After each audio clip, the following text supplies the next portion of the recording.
السلام عليكم ورحمة الله وبركاته. بسم الله الحمد لله والصلاة والسلام على رسول الله وبعد. نعم Sheikh Mahmoud, tuko wapi hapa? Tuko Treasury Square mbele ya bunge la kaunti ya Mombasa kwa siku kama hii leo tarehe 14 kwa function maalum kuhusiana na mambo ya ofisi ya kadhi, kazi zake na mambo yake anaendesha katika ofisi kama hii, ili kuweza kutufahamisha umma tuweze kuzielewa hususan kazi zake ni zipi kuhusiana na Kadhi's Court. Kwa hivyo ni open, wazungu wanasema ni open day ya Kadhi's Court, kwa sababu kila mmoja amekuwa na swali lake, ana mashakili yake, leo aweza kuja na kuweza kumuona wahusika, kuweza kumtatulia ile matatizo ambayo nayo. Kadhi unaweza kumuona leo bila kwamba ufungue faili au ufungue kesi, jambo lolote, lakini leo imefunguliwa wazi open, kila mmoja aweze kuja. Kama ndio tumekuja hapa kwa ajili ya jambo kama hilo na kuipa nguvu zaidi ofisi yetu ya Kadhi's Court. Labda umuhimu wa hafla hii ya leo ni gani? Umuhimu wa hafla hii ya leo ni kueleza umma na pia kuwahimiza mambo ambayo tunayofanya katika Kadhi's Court, na vile vile kwa sensitize wajue taratibu mwafaka ambaye mtu anafaa kuchukulia anapokuja katika mahakama, na vile vile kwa juzu ya kuwa mahakama ni sababu ya khidma ya umma, na pia kuwaonesha ya kuwa mahakama ni yao na wao pia wanafaa wachangie, watueleze namna tuwafaa kuwahudumikia katika mahakama. Kwa hivyo ni katika kuhamasisha pia vile umma wawe wajue, watambue mahakama ni yao na wao wana haki ya kuja kudai huduma katika mahakama, na sisi pia tuwapatie huduma wanavyostahili kupewa, na vile vile kuwapatia taratibu mwafaka ili wanapokuja katika mahakama wasiharibu nyakati nyingi katika kukaa pale kotini, wawe ni wenye kuhudumikiwa kwa wakati munasab, na pia waende manyumbani, waende wafanye shughuli zao zingine, sio kuharibu time zao zote katika mahakama. Kwa jumla ni kujuzu watu wetu taratibu yetu ya mwafaka wakati yoyote utakapokuja katika mahakama, kwa sababu watu wetu wengine hawajui kama hii ni mahakama. Kwa hivyo tunataka wajuzu hao ni mahakama na taratibu ambazo zafaa ili wapate huduma kwa mahakama wao wenyewe waliamua nyenye kuwahudumikia katika jambo ya familia, urathi, succession na marriage na mengineyo. Najua wengi watakao kuja hapa wataka kujua sababu haswa zinaifanya ofisi ichelewe kumaliza kesi. Manake baadhi yetu wanaleta kesi inakaa pengine zaidi ya miezi 6. Labda utawaambia nini mandugu zetu hawa ambao watakujua utatuzi wa tatizo kama hili? Mahakama mara nyingi kesi inapochelewa yategemea na wale watu wameleta kesi. Kama wako na mzozo zaidi, ile mzozo paka kwanza itatuliwe ndio kesi uamuzi ifanyike. Na saa zingine mawakili ndio katika zile kesi kurepresent watu ambaye wanakuja kuja kufanya kesi katika mahakama. Huwa mawakili saa zingine pia ni chanzo ya kesi kuchelewa, kwa sababu wanaomba muda wa adjournment mingi kwa sababu ya hii na haya na yale. Lakini kwa sasa hivi tunavyo pima na court zingine, mahakama zetu ni mahakama ya kutatua haraka, na inajulikana katika circle ya judiciary ya kuwa mahakama ya kadhi ndio mahakama yenye inamaliza kesi kwa haraka. Kwa sasa hivi zile kesi za zamani ambaye ilikuwa na file chungu nzima imepitia hakimu moja, wawili, watatu, ndio kesi mara nyingi zinakuwa na shida kubwa, kwa sababu paka ustadi ile kesi imeanzia nini. Hayo ndio kesi ambaye huwa mara nyingi zinachelewa mahakamani. Lakini sasa hivi vile tuko, kesi zetu inaenda haraka na vizuri, na kawaida kesi inafaa kuwa na umri kuna kesi ambayo umri yake ni mwaka mmoja kulingana na taratibu ya mahakama. Kuna kesi ambayo umri yake ni siku 60. Kuna kesi ambayo umri yake ni 30. Kuna hivyo. Kwa hizo taratibu, kesi ambayo siku zake ni 30 ni kesi ambayo imekuja kwa njia ya dharura, nafaa imalizwe katika siku 30. Lakini saa zingine kwa sababu hakimu kesi hiyo yake watu wanaleta application chungu nzima, application baada nyingine, na watu wana haki ya kusikizwa. Ndio chanzo ya saa zingine kesi kupita muda ambaye mwafaka. Kwa yule mwanamke ambaye amekuja kudai talaka na akawa mume hafiki, kila akiitwa hafiki, na ikawa imetukua muda mrefu, wako baadhi ya kina mama wanalalamikia kuhusu swala hili ya kuwa mtu ana taabu, ana na watoto ambao yule mume amemwachia, na ataka kujinasua ili angalie namna gani ataweza kujikimu yeye kimaisha na watoto wake, lakini akawa yule mume anasumbua, na pengine akiambiwa yule mume afike kotini hajatoa talaka, nasema yeye hajui kuacha, yeye anajua kuoa tu. Labda huwa mahakama ukileta kesi, ukishafungua kesi unafaa kujuzu yule mwingine ambaye unayomstaki. Kuna kitu inaitwa service, unafaa hakikishe yeye ajue ya kuwa ameshtakiwa mahakamani. Mara nyingi kesi yachelewa kwa sababu yule mtu anasema nimemtumia na WhatsApp. Kuna mtu anaitwa process server ambaye ni mwenye kazi yake amegazetiwa, jukumu aliyopewa kule ni kwenda kuserve yule ambaye ameshtakiwa au document yoyote ambaye wataka kuserve, alafu yeye anatengeneza kitu naitwa affidavit of service. Watu mara nyingine wanachelewa kufanya hivyo, alafu yule mwingine ana haki ya kusaviwa. Bila kusaviwa kesi haitoendelea. Mara nyingi saa zingine inakuwa watu wetu enda serve tena, kwa sababu pia ako na haki. Akikataa kujibu, kurespond, anapewa siku 15. Baada ya siku 15 kesi inaletwa kama mention, ili ipewe tarehe ya mwafaka ya kusikiza. Kama haja serve bado ataambiwa aserve na alete kitu naitwa affidavit of service kwa record ya file, ndio hakimu ajue kweli huyu mtu amesaviwa. Na kuservice inakuwa service ya kawaida na njia nyingine mbadala. Service ya kwanza ni kwenda kupelekea mtu cheti moja kwa moja kwake, kwa nyumba yake, kwa sehemu anaishi, na process server. Watu mara nyingi wanataka wao wenyewe wa serve. Mtu ambaye umekosana, umemshtaki, ukienda kusaweza pigana. Ndio maana process server inawekwa. Baada ya process server kufanya hivyo, date inapewa mention, alafu hearing. So saa zingine yachelewa kwa sababu watu hafanyi service ya kawaida, ndio yachelewa. Lakini saa zingine asipokuja, hakimu atasikiliza yule mwingine na atampa ile anastahili kulingana na taratibu. Lakini wanapokuja yule mwingine, mara nyingi inakuwa issue kwa sababu paka yule binti pia alete, kwa sababu katika pia sheria ya Kiislamu na sheria ya nchi lazima utoe sababu ya kutoa ile talaka. Lazima upatie hakimu sababu gani, yani ya kimisingi ya kisheria. Talaka huwa haitolewi hivyo tu. Kwa hivyo paka yule pia aeleze court sababu ya hii, hanipati maintenance, hanilipi hii, ananidhulumu hivi, paka ajuzu mahakama na eleze evidence, yani ushahidi. Ikiwa amekataa kabisa kuja kotini huyu mume na akawa amekataa kutoa talaka, mnatukua mahakama inachukua amri na inatoa talaka. Na yafanyika mara nyingi, kwa sababu asipo respond maanake yeye hataki kudefend kesi yake, maanake labda hana hoja ama anadharau mahakama. Kwa hivyo mahakama itachukua hatua na itafanya divorce na itapeana haki zote ambaye yule amedai, na kila siku tunafanya hivyo. Kwa hivyo ndugu yangu, umeitwa kotini, njoo. Usije ukaachishwa kisha ukasema ya kwa kadhi amekuendea kinyume. Na hii ndio lugha inayotoka kwa kinywa cha yule ambaye hataki kufika kotini wakati mke wake amefika kotini na kumuita aje ili atoe talaka. Mwenyezi Mungu asuluhishe ndoa zetu na tusipate sababu za kuja makotini, tuhitimishane katika ndoa zetu. Barakallahu fikum. Assalamu alaikum wa rahmatullahi. Asante. Barakallahu fikum.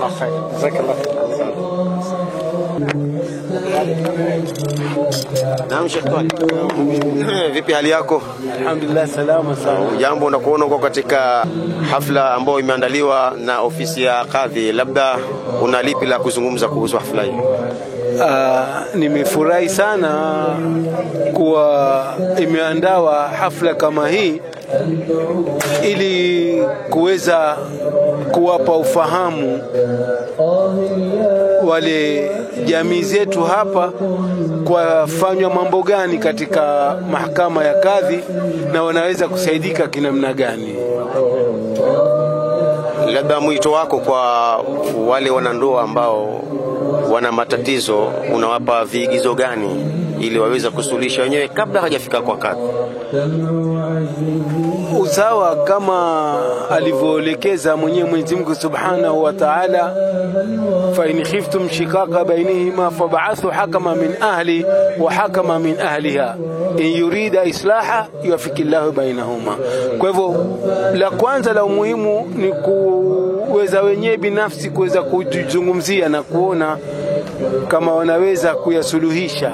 Yakishindikana basi ni uzuri waweze kujumuisha familia zao upande wa mume na upande wa mke ili kusudi kuweza kuyatatua yale matatizo ambayo kwamba wako nayo. Ni njia gani ambapo kwamba mume afaa azitekeleze pale nyumbani ili aweze kummakinisha yule mke wake na aweze kubaki na yeye mpaka kuhitimisha? Najua kuna maneno mazuri mazuri huwa akiyazungumza, mashairi labda leo utatuambia nini? Ndio jambo awe director wako vilivyo. Matatizo mengi huwa yanakuja kwanza kwa sababu ya kutokuwa na ufahamu zile haki baina ya wao wawili, haki za mume na haki za mke. Lakini mwenyewe Mwenyezi Mungu Subhanahu wa Ta'ala ametutajia nguzo tatu ile ndoa kuweza kudumu, ambazo amezieleza wazi katika Qur'ani. Nguzo ya kwanza ni kupeana utulivu wa akili, litaskunu ilaiha, ndilo jambo kwanza alilolianza Mwenyezi Mungu. Jambo la pili ni masala ya mahaba, kupendana na kuhurumiana, kusikitikiana na kusaidiana. Sasa ile la kuweza kupeana utulivu wa moyo na utulivu wa akili ni jambo lina umuhimu sana lizingatiwe, kwa sababu wote wawili mume na mke wanapokosa ule utulivu, basi ile ndoa itaingia katika mushkil ama misukosuko. Na huu utulivu utakuja kwa kuamiliana na kukaa kwa vizuri na kuambiana maneno mazuri, na hayo pia Mwenyezi Mungu ameyataja kwenye Qur'ani ya kwamba mume na mke watakaniwa wawe ni wenye kuzungumza maneno mazuri. Ya ayyuhalladhina amanu taqullaha wa qulu qawlan sadida, enyi mlioamini mcheni Mwenyezi Mungu na mseme maneno yale mazuri, maneno ya imani, maneno ya kutiana fikra nzuri, maneno ya kutiana mapenzi na mahaba. Na wengi huona kwamba pengine yale maneno mazuri si jambo la kisawa, kwamba uharibu yule mwingine atafura kitu, lakini la sivyo. Maneno mazuri husemwa kati ya mume na mke ili waweze kuishi kwa uzuri, na hili ndilo linaloleta ule utulivu wa akili, litaskunu ilaiha, ambalo Mwenyezi Mungu amelisema katika Qur'an. Asante, barakallahu fik. Najua una mengi utakuzungumza, lakini naona pia wakati ni mfupi. Barakallahu fik. Asante. Na hapa niko na ndugu yangu, rafiki yangu Sheikh Rishad, ambaye labda naye atuambie mawili matatu kuhusiana na mkutano huu au na semina hii. Assalamu alaykum rahmatullahi wa barakatuh. Ahlan wa sahlan wa marhaban bikum. Bismillah, salatu wassalamu ala rasulillah. Abu Shirin. Allah, alhamdulillah, nafurahi kwanza kukuona ndugu yangu. Wallahi nakupenda lillah, napenda kwa ajili ya Allah, na mashallah baraka tupu kukutana na waja wema kama kina nyinyi kwenye hadhara zamana kama hizi.